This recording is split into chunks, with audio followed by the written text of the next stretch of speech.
Tervetuloa Jyväskylän taidemuseoon. Tässä on Tuomo Blomqvistin ja Raimo Reinikaisen yhteisnäyttely Vuoropuhelu. Ja nyt on 20. päivä huhtikuuta 2026.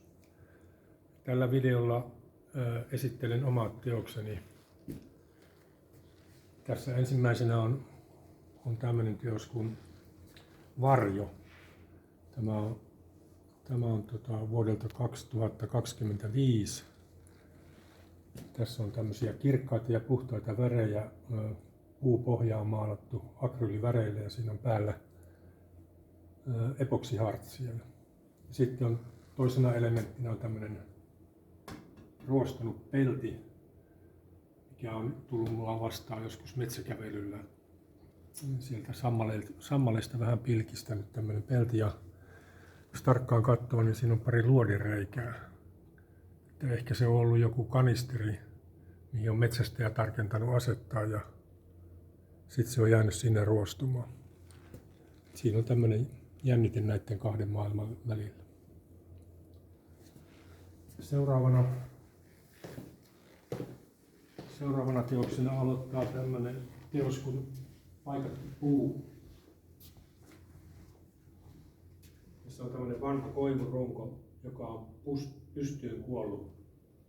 Tämä oli mun kodin lähellä aikoinaan kasvoi, ja se kasvoi semmoisen kuivan hiekkamontun reunalla ja kuivu siihen, kaatu. Ja minä sen sitten siitä jossain vaiheessa otin talteen, vein kotia ja rupesin paikkaamaan sitä tällainen pikkuhiljaa. Tässä on kaikkia hyönteistä ja tikan tekemiä koloja, ja tuolla on varmasti ollut joku tiaisen, mä muistankin joku tiaisen pesä oli. Eli sit sitä on näillä pellinpalasilla ja muovilla korjattu tavallaan lainausmerkeissä. Ja tässäkin on jännite näiden kylmän pellin ja kylmän muovin ja suhteessa tuollaisen luontomateriaalin välillä niin tämmöinen jännite. Ja siitä voi sitten katsoa ehkä jotain erilaisia analogiaa mielessään sommitellut. Tässä on minun osaltani näyttelyn vanhin teos. Tämä on tämmöinen piirustus vuodelta 1991. Ja pohjana on tämmöinen virvelin, kun on ostettu virvelin kelaa, niin siinä tulee mukana tämmöinen räjäytyskuva siitä virvelistä. Ja tässä on lueteltu kaikki ne osat. Eli tämmöinen hyvin tarkka ohjelappu. Ja sitten siihen on tuollain piirtänyt tussilla ja värillisillä musteilla tuommoisen vapaan muodon. Siinä on niin jännite näiden kahden asian välillä. Vähän niin kuin noissa edellisissä töissäkin. Järki, tunne, kumpi mitä ohjaa. Seuraava työ.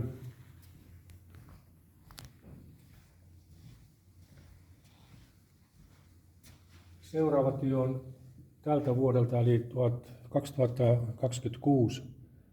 Tässä on lähtökohtana ollut tämmöinen tarjotin, mitä käytin aikoinaan palettina noin 6 vuotta sitten, kun maalasin öljyväreillä ehkä tiettyjä näyttelytöitä. Ja sitten sekoittelin maalia tässä, ja jos tätä kuvaa vähän sivusta, niin näkee kuinka paksu kerros tässä on tätä maalia, kun mä tutkin, että miten mä saisin mahdollisimman paksua öljyväriä. Ja tässä on öljyväriä ja sitten kananmunatemperaan sekoitettu, ja se on kuivunut siinä 6 vuotta ja se on kuivunut ihan tämmöiseksi kovaksi, se ei ole vieläkään halkeillut mitenkään. Sitten siinä, jos tarkkaan katsoo, niin mä oon silloin jo noissa sekoituksissa tehnyt sen eri väreistä, tai ainakin jotain kokeilua eri väreistä, että sitä on jäänyt tuohon pyyhkysyyn. Sitten se tarjotin unohtui tuonne työhuoneen nurkkaan jonnekin, ja nyt se tuli käyttöön tähän näyttelyyn, kun kiinnitin siihen nämä jääkaapin magneetit, tuommoiset muoviset, ja siinä on myöskin niin kontrasti tällaisen kirkkaiden ja puhtaiden värien ja sitten tuon mustan ja harmaan välillä ja tämmöinen täsmällinen muoto ja tämmöinen vapaa muoto, niin se tulee semmoinen jännite ja sisältö siihen työhön. Tässä on tämmöinen puusta veistetty teos, jonka nimi on Tumma virta. Se on niin kuin ehkä synonyymi tuolle Tuonelan virralle. Mutta nimi on kuitenkin tulee Irvinin ja Veksi Salmen kappaleesta Tumma virta, mikä pohtii tämän todellisuuden ja toisen todellisuuden rajaa.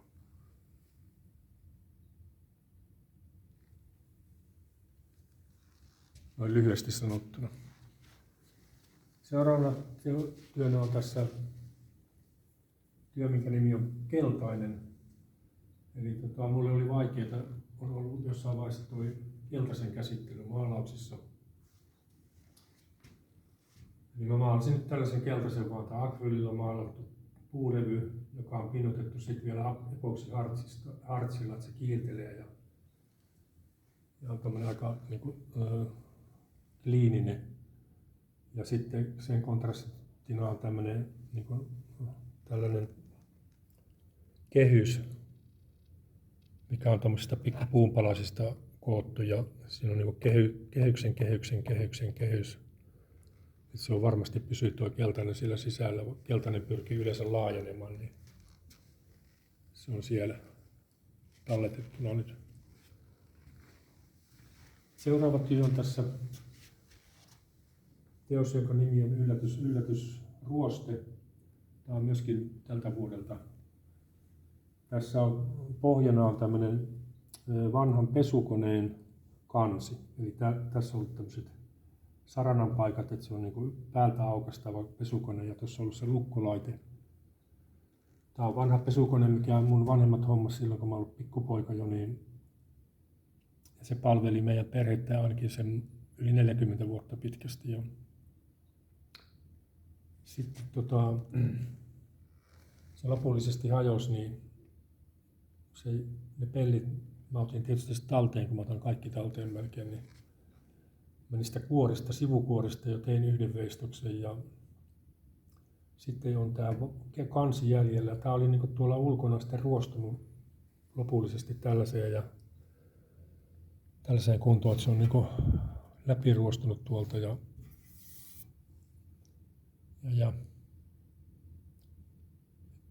mä oon käsitellyt teoksissani jo 80-luvulla niin maalausten muodossa. Tällainen ruosteinen pinta on mua innoittanut maalauksiin, niin maalannut niin ruosteen näköisiä pintoja, isojakin. Ja sitten on myöhemmin tehnyt pellistä, ruostuttanut peltiä tahallanikin ja tehnyt veistoksia. Ja tämä nyt menee sitten ilmaisussa vielä vähän eri suuntaan, että se kirjoitetaan tähän tämä teos ja sitten seuraavaksi voisi olla pelkästään, että siinä on muuta kuin sanaruoste. Niin. Seuraava työ on nimeltään Sininen huivi. Tämä on tehty tällaisista niin lattaraudan kappaleista ja hitsattu vähän eri kulmista nuo kappaleet sitten yhteen. Ja tämä nimi tulee siitä, kun ystävälläni oli kerran tavatessa pitkä sininen huivi kaulassa, roikkui semmoinen koboltin sininen huivi ja se oli niin intensiivinen se väri, että se jäi mieleen ja siinä tilanteessa. Ja ennakkoajatus oli, että mä maalaan tämän sitten tämän kokoamisen jälkeen siniseksi. Mutta sitten oli kiinnostavaa tämä pinta minun mielestä tällaisena ihan lattarauvan pintana ja sitten siinä näkyy nämä hitsaamisen ja rälläkän jäljet vähän. Niin mä halusin sitten toisaalta jättää näkyviin ja sininen tähän on tehty sillä tavalla, että tämä raudan niin seinään päin oleva sivu on maalattu kirkkaalla oranssilla, joka sitten heijastaa sen oranssin tänne seinään ympärille, tämän raudan ympärille. Ja oranssin komplementtiväri on sininen, niin siinä teoriassa pitäisi tulla tämmöinen ilmiö, että Sitä kautta nämä värjäytyy mustaksi. No se ei nyt tässä toimi niin hyvin kuin valkoisella raudalla. Täällä on tämmöinen työ kuin jatkuvasti. Tämä on hitsattu tämmöisistä vanhoista pulteista ja raudanpätkistä tommonen. Siinä on aina tommonen möntti joku, siinä on tommonen pultti tai pultin pää tai näin, niin vähän näkyy näitä kierteitäkin täällä vielä, niin sitten sitä on vähän niinku taottu ja hitsattu ja rälläkällä vedetty,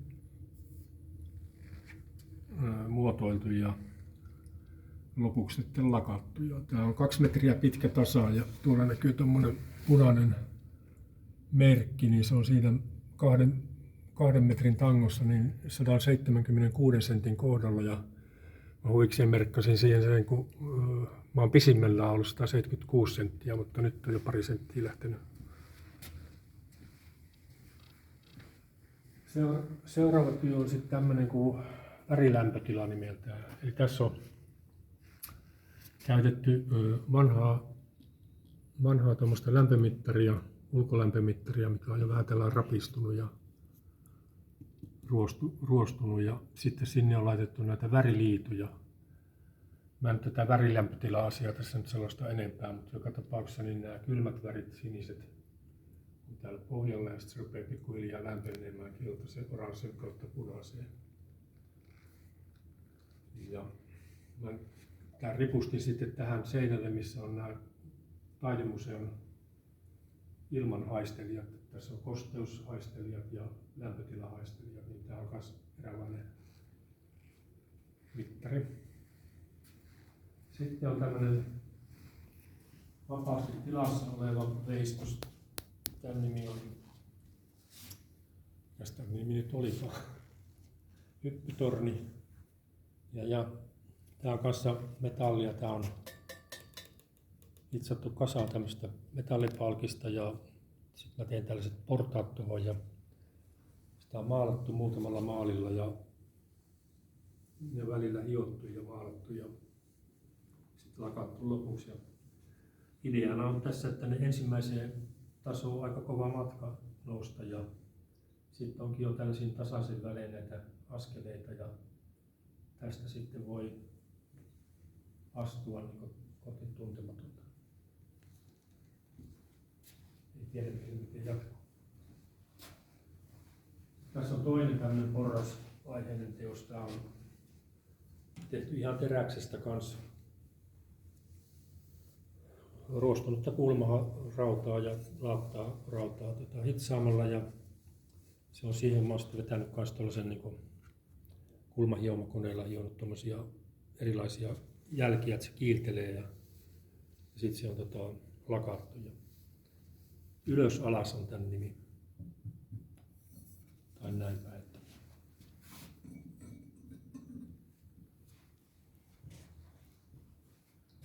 Joo, selvä. Ja sen verran vielä, että tässä näyttelyssä niin tässä on siis niin kuin Raimo Reinikaisen töitä on toisena, mutta mä en näitä nyt käy enempää läpi, kun ei ole Raimo tässä itse puhumassa. Niin.